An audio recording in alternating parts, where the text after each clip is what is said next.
If you're a Pokemon fan at all, you've probably been following news about Pokemon Stars, Nintendo's theorized follow-up to Pokemon Sun and Moon on the Nintendo Switch, pretty closely. You may have also heard the rumor that it's being announced at E3 this year. A buddy of mine did some digging on the internet and happened upon a few images that I think you might find pretty interesting, so without any further ado, let's get right to it. This image shows the A, B, and Z forms of some new Pokemon theorized to be the legendary for Pokemon Stars. This is because of its star-like shape, especially in the B form. Now, this is actually just a complete hoax, and these are actually images of the different forms of DNA, A form, B form, and Z form, really the different conformations of DNA when in certain environments. I mostly made this video just to test my editing skills, mostly with a thumbnail. The video editing isn't anything special. But if you're still listening, I hope you aren't too bamboozled, and maybe you'll stick around. I'll teach you about the A, B, and Z forms of DNA. So to start, the A form is mostly favored in anhydrous solutions, so when there isn't very much water. And this is mainly because of this hole in the center that you can see.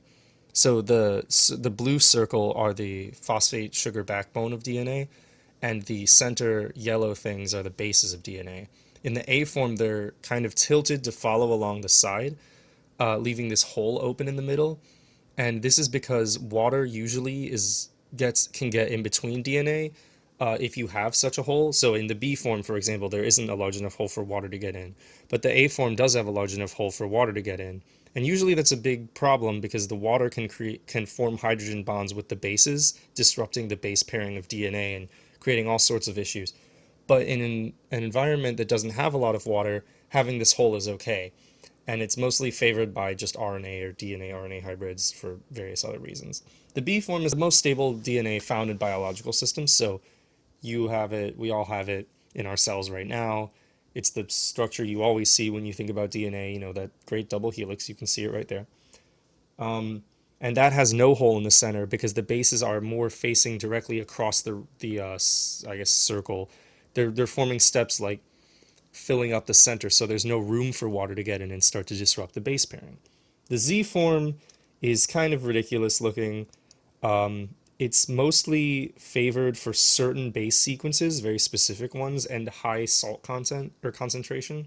It's a left-handed helix, whereas DNA is normally a right-handed helix, and it only happens on parts of the sequence, so like on the whole of DNA, only a little bit is the Z form, and it usually helps with gene regulation for other reasons I won't get into, but it just looks pretty gnarly. I think it's pretty cool. So I hope that was at least a little informative. If you want to troll some people, feel free to share the video. This image that I'm showing, both images of the DNA forms, are from the Lehringer Principles of Biochemistry textbook. All Pokemon images are from Nintendo. Pokemon Stars logo mock-up is from user on DeviantArt. The link to their profile is in the description, so please check them out. I think it's a great mock-up. Have a great day, everyone.